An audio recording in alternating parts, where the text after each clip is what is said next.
Hello and welcome to the program. I'm your host, Neal Howard. Thank you for joining us today on Health Professional Radio, Health Supplier Segment. Our guest in studio is Loopback Analytics CEO and founder, Mr. Neal Smiley. And he's here with us to discuss big data's new role in bundled payments and how analytics will drive better patient outcomes. Welcome to the program, Neal. Thank you very much. You know, when it comes to hospitals, any healthcare related facility, we're talking about some very crucial services that are offered. Talk about big data's role or the new role as far as hospitals are concerned with their payments and their patient outcomes. Well, this new move to pay for performance or pay for value is really changing the role in which hospitals play. Traditionally, they sort of thought about what happens within their walls, but now with things like bundle payments, their reach has to extend beyond their walls, covering up what happens to these patients up to 90 days after they're discharged from the hospital. Mm-hmm. So suddenly, they've got to worry about data, what happens to skilled nursing facilities out in the community, home health, and so forth.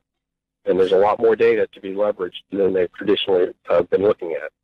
Okay, so basically the physicians have to keep track of a lot more information in order to get fairly compensated. Is that what we're talking about? That's right, because they now have financial responsibility for what happens to these patients. And as bundle payments continue to expand, then perhaps they will be writing a check if they're not hitting target pricing, or they have an opportunity also to be financially rewarded, and they can share the savings with their healthcare partners. As the CEO and founder of Loopback Analytics, talk about Loopback and how envision better patient outcomes. Well, Loopback Analytics has been around for about 7 years. We really got our start when Medicare started suggesting that they weren't going to pay for readmission penalties, or basically start penalizing hospitals at high readmission. And what we are is a software as a service platform. We help link hospitals to their post-acute care providers that are downstream and manage the flow of patients as they move from one care setting to the next.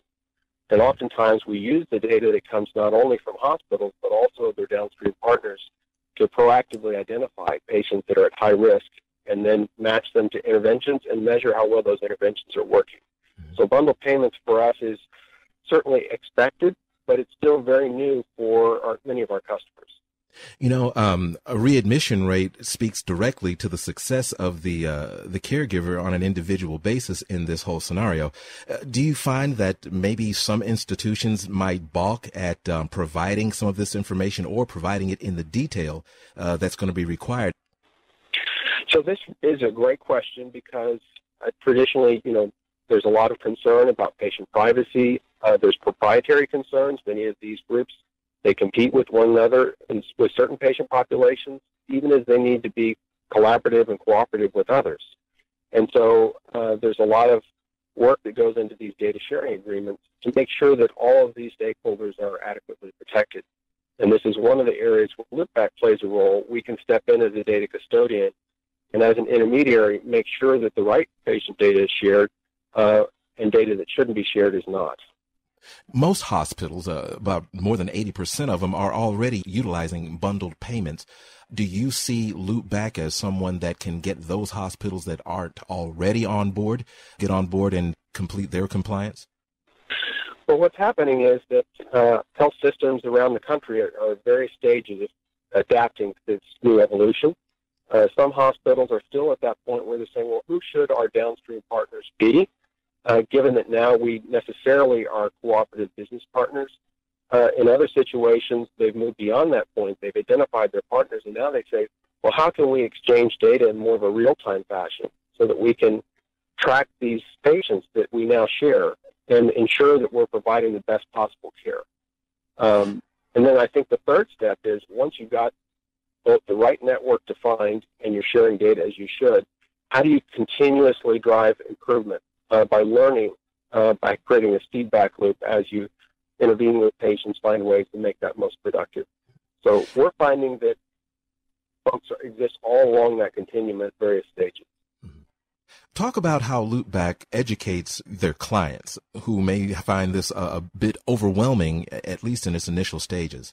Well, of course, hospitals have all kinds of things coming at them, so they have a wide, diverse array of things to worry about. Loopback tends to have the luxury, I guess, of being very focused and very concentrated in this one area, which is how do you work with networks, how do you drive value-based payments, how do you make sure you're driving savings and improvements across episodes. So because of our area of concentration, we have an opportunity in many cases to help educate our customers.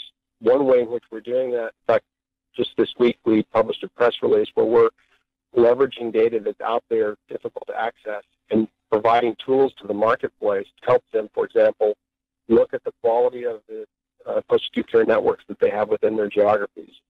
And so there is very much a consultative role as part of our services just because of the newness of these various payment models. How does your software platform interact with some of the support for these healthcare facilities? Once you've got a healthcare facility as a client, how do you interact with their support who has another platform similar but not necessarily the same?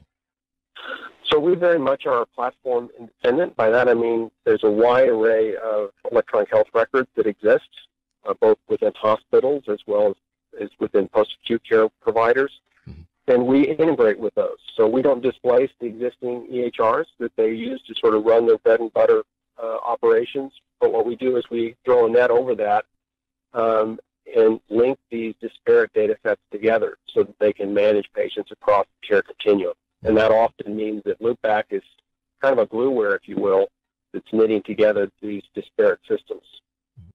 Now, as we wrap up, Neal, talk about your support as it relates to actually sending folks to your clients to educate them and maybe possibly staying on site for a period of time to get them up to speed and make sure that the implementation of your platform is going to be a success.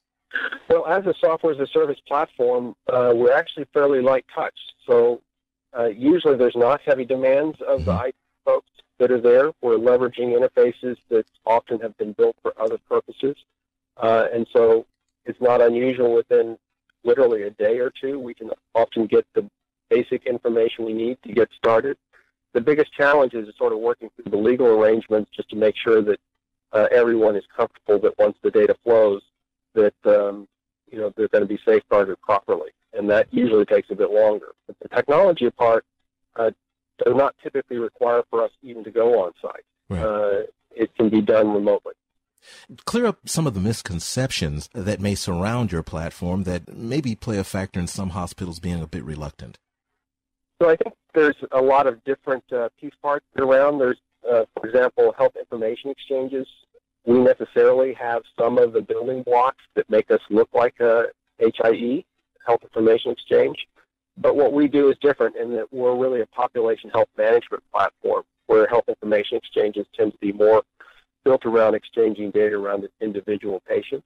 So that's a common misconception we have. The other is just, how you share data one party to the other. I think this, our ability to come alongside and help with these data sharing arrangements as an independent third party is an important facilitator. And that can be a barrier if that's not addressed. So we're excited about our ability to come in and help coalitions of providers that may have struggled to get this moving, but not quite sure how to proceed. And where can our listeners get more information about Loopback Analytics? They certainly can go to our website. It's loopbackanalytics.com. Right. It's been a pleasure having you in studio today with us, Neal. Thank you very much. Glad to be here. You've been listening to Health Professional Radio. I'm your host, Neal Howard, in studio today with Mr. Neal Smiley, Loopback Analytics CEO and founder, and he's been in studio today with us talking about big data's new role in bundled payments and how analytics will drive better patient outcomes. Transcripts and audio of this program are available at healthprofessionalradio.com.au and also at hpr.fm. Subscribe to this podcast on iTunes.